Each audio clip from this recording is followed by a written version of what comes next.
the 9:01 curfew.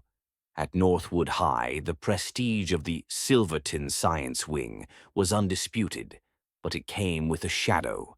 While the rest of the school smelled of floor wax and teenage angst, Lab 402 smelled of formaldehyde and old secrets. The rule was unwritten but absolute. Nobody stays after 9 p.m. Even the veteran janitors wouldn't push their mops past the heavy oak doors once the clock struck 9. They claimed the air turned heavy, and the security cameras had a habit of flickering into static at exactly 9:01. The students joked about ghosts, but the faculty knew better. The curfew was an executive order from the school board, a silent compromise to bury a scandal that nearly ruined the school's reputation 3 years ago. Ms. Halloway, the new night shift administrator, was a woman who didn't believe in shadows. A transplant from Chicago, she was sharp-edged, practical, and held a deep disdain for small-town superstitions. To her, 9 p.m. was just a number. On this particular Thursday, she noticed a single light still burning at the end of the corridor. Lab 402. She checked her watch. 8:52 p.m. Her sensible heels clicked against the linoleum. As she approached the lab, she saw a figure through the reinforced glass. It was Julian Vane. Julian was the golden boy of Northwood, a national merit scholar, captain of the debate team, and a shoo-in for the valedictorian spot. He was the kind of student who looked like he belonged on an Ivy League recruitment poster. Tidy hair, a focused gaze, and a perpetually calm demeanor. He was currently hunched over a complex titration setup, his movements clinical and precise. Julian. Ms.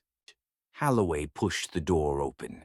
The air inside was unnaturally cold. It's nearly 9. You know the board's policy. Julian didn't jump.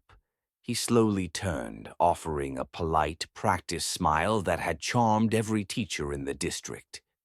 Just finalizing the stabilization of the enzyme samples for the state competition, Ms. Halloway. 10 more minutes. These compounds are highly volatile. They can't be moved mid-process. Not tonight, Julian. The security system resets at 9, and the wing is electronically locked. Why does everyone treat this room like it's a crime scene anyway? Julian's smile stayed, but his eyes remained as cold as the lab's temperature. Because people prefer myths to reality, ma'am. They think a tragedy leaves a stain. But in chemistry, every stain can be bleached away. As he began to systematically cap his vials, a second figure emerged from the chemical storage closet at the back of the room. It was a man wearing a janitor's uniform, but he moved with a heavy, purposeful gait that didn't match the usual cleaning crew. He held a weathered manila folder in his calloused hand. "He's right about one thing, Julian," the man said. His voice was a gravelly rasp that seemed to vibrate in the sterile room. "Chemistry can clean a floor, but it can't clean a conscience." Ms. Halloway froze, her hand moving to her radio. "Who are you? The night crew doesn't start until—" "I'm the man whose tax dollars built this wing," the stranger interrupted, walking toward Julian. "My name is Arthur Miller. My daughter, Sarah, sat in that very chair 3 years ago. She was Julian's only rival for the top spot. Do you remember Sarah, Julian?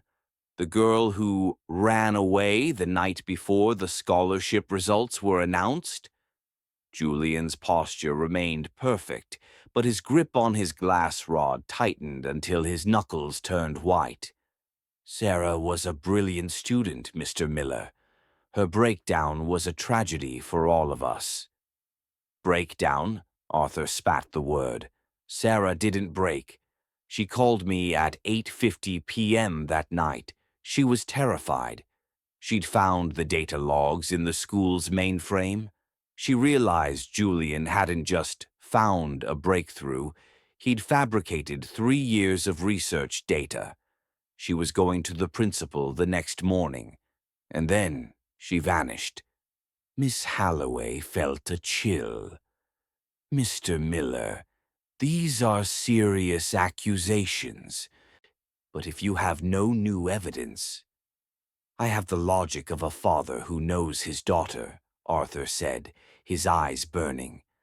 The police said she took a bus to New York, but her inhaler was still in her locker. Her coat was still in the hall. Julian, you were the last one seen with her. You claimed you were in the library at 9 p.m., but the library's digital logs were corrupted that night, weren't they? Arthur stepped closer to Julian, who was now backed against the lab bench, surrounded by expensive glassware. I've spent 3 years working as a contractor, studying the blueprints of this wing. I know about the old industrial waste incinerator in the basement. It was supposed to be decommissioned in the 70s, but it's still connected to the ventilation shaft in this room. A perfect high-heat disposal unit for anyone who knows how to override the safety sensors. Julian finally spoke, his voice dropping the golden boy lilt.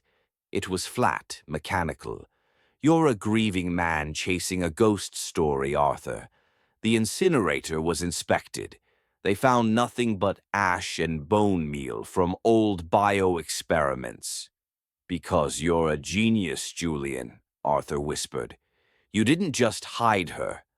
You used the lab's supply of concentrated hydrochloric acid to ensure there was nothing left for a DNA test to find. But you made one mistake. You're a perfectionist. Every night at 9 p.m., you come back here to ensure the ventilation filters are replaced, to make sure the faint scent of that night never reaches the hallway. You're not studying. You're maintaining your crime. The clock on the wall clicked. 9 p.m.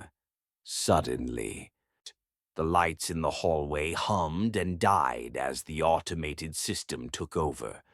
The only light remaining was the emergency red lamp above the door, casting a long, sinister shadow across Julian's face. The cameras are off, Julian, Arthur said. The school is a tomb. Tell me where you put the rest of her. I know you kept something. A trophy. A sociopath like you can't help himself. Julian's facade finally shattered. The perfect student evaporated, replaced by something ancient and hollow. He didn't look scared. He looked bored. She was a liability, Arthur, Julian said, his voice chillingly calm. In nature, the superior organism eliminates the competitor. It's not murder, it's optimization. And you're right, I did come back every night. Not because of the smell, but because the machinery in this old building is unreliable. I had to ensure the incinerator stayed sealed until the demolition tomorrow. He turned to Ms. Holloway, who was reaching for the door.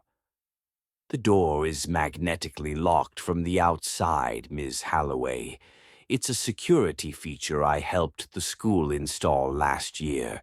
No one is coming in, and no one is going out.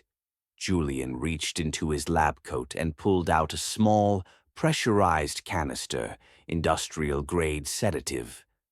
I didn't want more accidents, but I can't have you two ruining the graduation ceremony. The plot twist. Julian moved toward Arthur, but the older man didn't flinch. Instead, Arthur began to laugh. It wasn't the laugh of a broken father. It was a light, melodic sound that didn't match the grizzled face. "You really are a perfectionist, Julian," the stranger said. "But you forgot the most basic rule of chemistry.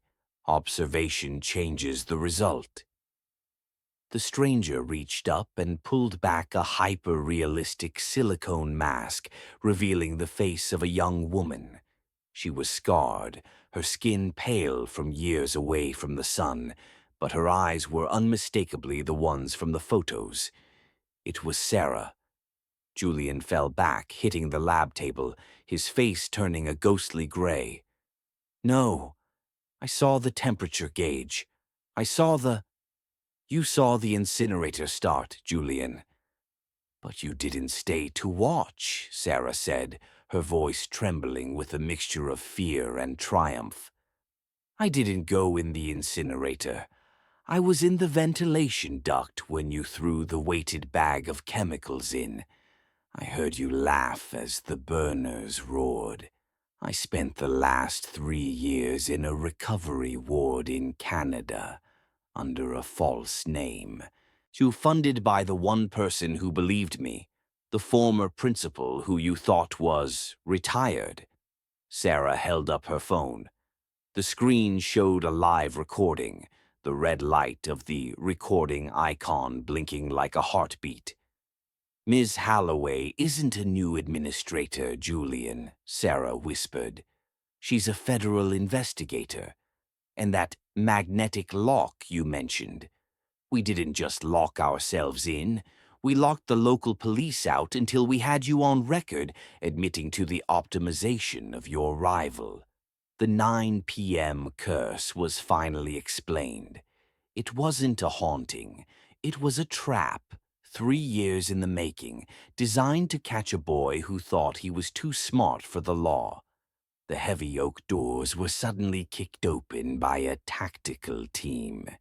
As the bright white flashlights flooded the room, the perfect student stood exposed, his nitrile-gloved hands trembling as the shadow of the girl he thought he'd erased finally eclipsed his bright future.